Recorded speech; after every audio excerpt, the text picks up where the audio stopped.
Hey, it's Michelle coming to you with some kitchen inspiration. I'm making an old recipe that I really like and I've forgotten about for a while.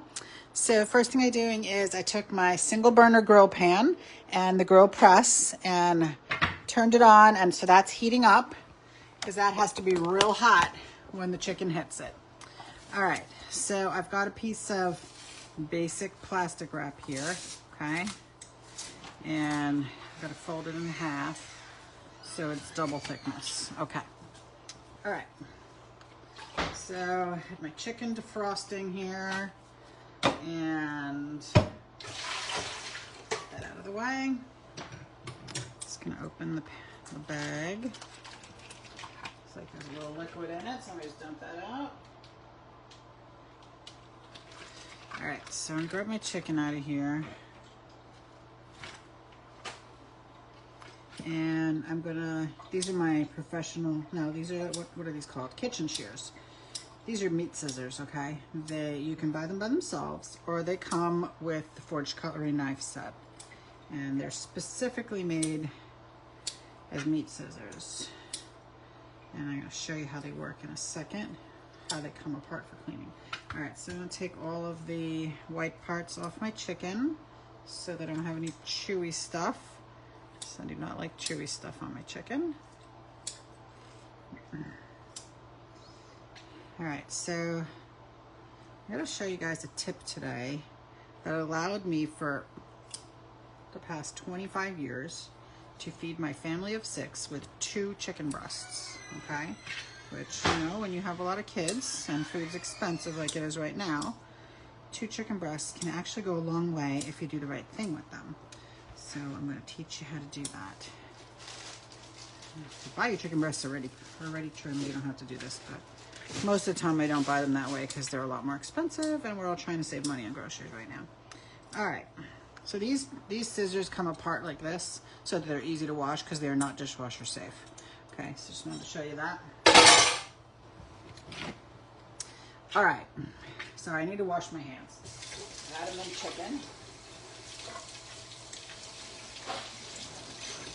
All right, so now was when the saran wrap comes in play. It's gonna go on top of the chicken. This is an optional step, but it reduces the amount of mess in my kitchen, so I like it. Now we're gonna use one of my underutilized tools. I call this one of my hidden gems of Pampered Chef. It's called our meat tenderizer. And on handle unscrews, you can do it flat side down. So if I wanna beat up like graham crackers into graham cracker crumbs, I can do that, or like Ritz crackers for a recipe. But for this one, I'm gonna use the spiky side, okay? And I'm gonna hit this chicken, whoops, because I want to get it all the same size. So when I first put this chicken down, you had a fat side and a skinny side, right? So if you try to cook it in that shape, you're going to have some parts that cook really fast and other parts that cook really slow. And then, oops, I missed a spot. And then you're going, here, and I just finished pounding and then we'll go back. And then it's not gonna be evenly cooked. You're gonna have some chewy parts that are overcooked and some undercooked parts. So I like it to be all one side, all one width, okay? This can go in the dishwasher, but I usually just hand wash it. Put my scissors back together for a second because I missed a spot right here. There's a tendon there and I don't like those. Okay, all right, so now I'm going to take a little tiny bit of olive oil, put it on here. I'm just gonna spread this very thin layer over my chicken, okay? I don't want a lot because we're not frying the chicken, we're grilling it. I want enough that my crushed peppercorn and garlic seasoning will stick to my chicken and not the pan, okay? That's the goal. Because if you don't do that, it will stick to the pan. And then when you go to put your chicken out, it doesn't have any seasoning left on it, okay? You can cut these pieces of chicken if you want. It actually makes them a little bit easier to flip in the pan if you cut them. Okay, let's do that again.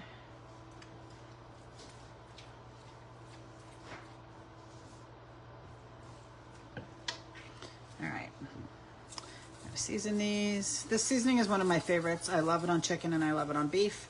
And if I ever get a recipe, like a pre-made recipe or a recipe that I'm trying for the first time, or you like to buy some food, you never buy food from the store that's already kind of made.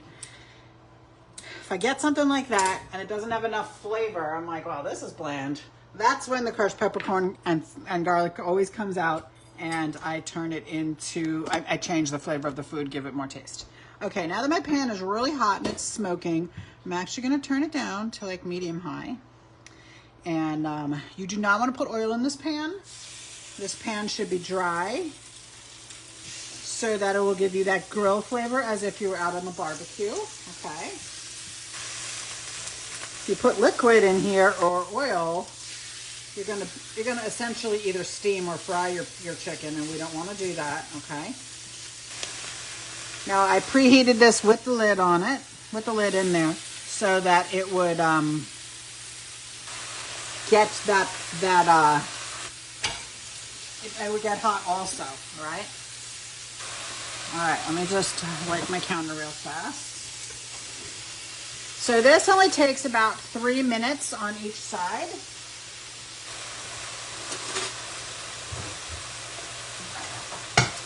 So I'm going to do the next part of the recipe, which is the really important part. So I'm going to take about a cup of mayonnaise.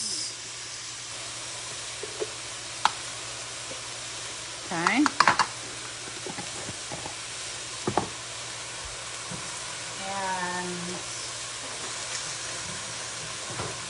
I realized I didn't take all my tools out, so I'm grabbing them. Got my tongs out. Okay, I got my cup of mayonnaise, and then I'm going to put some fresh garlic into my mayonnaise. I'm going to press it right in here.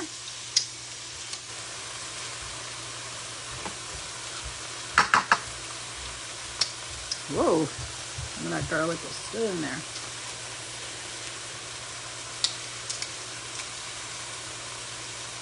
You notice I did not take the peel off the garlic, and the peel is just right here. Sometimes I cut my garlic in half. I didn't do it that time. All right, that's about 3 minutes on my chicken, so we're gonna flip it. Sorry, my thing does not want to stay put.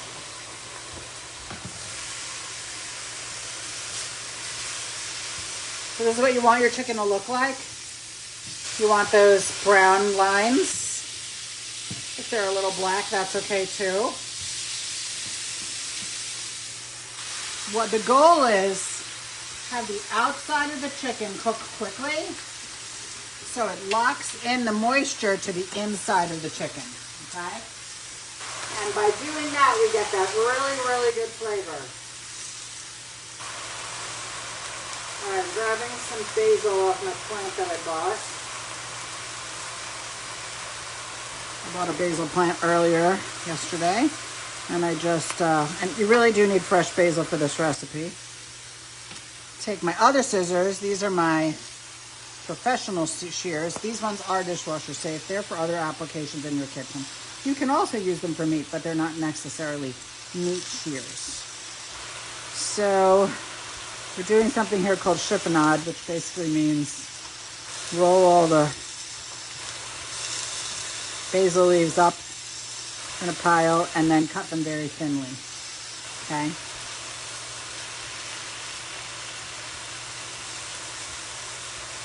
Hey, Dawn, will you get me the large tortillas from in there, please? They're on the bottom shelf. All right, so we're just gonna mix this together so it gives a nice flavor.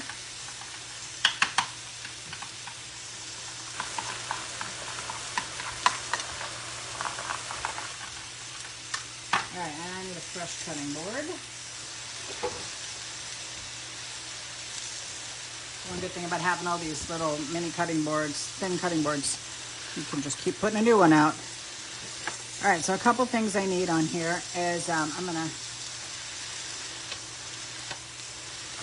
I've got some mozzarella cheese, whole milk, because I only use whole milk because any other kind is nasty.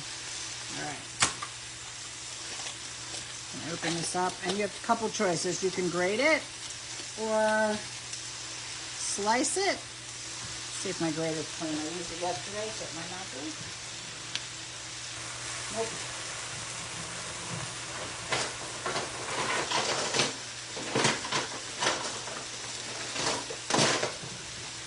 right, so I grabbed my cheese knife. And it's going to give it some thin slices. Like I said, you could grate this if you'd rather.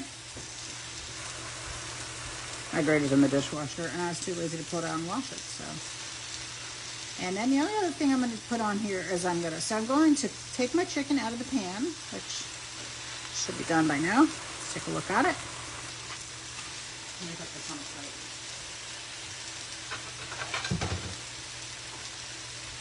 Let's get the cheese out of the way. Oh, let's check on this chicken.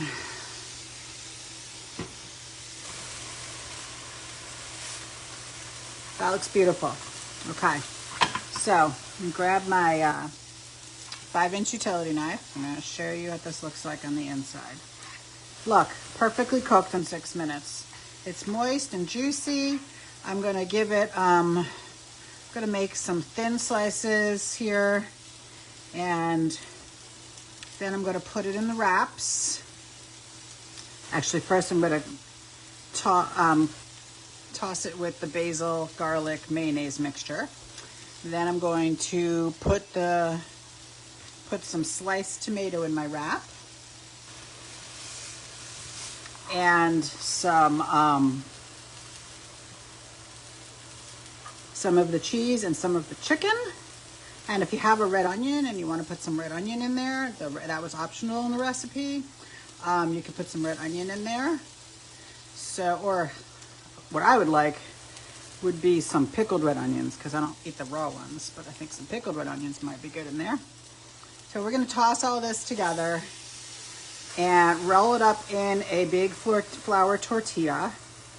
And then I'm going to put a little bit of butter in this pan. Okay.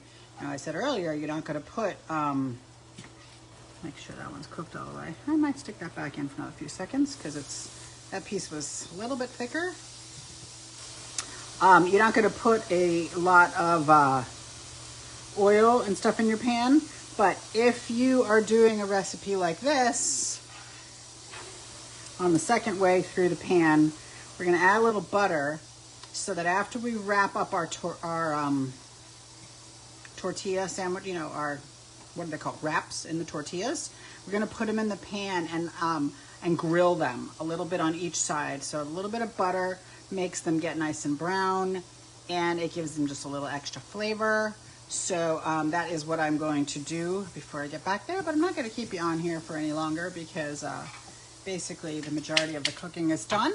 And I will post a picture at the end and show you what this recipe looks like completed. Grill pan, you can get single or double. And here's my beautiful chicken, it's steaming away. So if you enjoyed this recipe video, please share it on your timeline so your friends can see it too. Thanks so much, have a great day.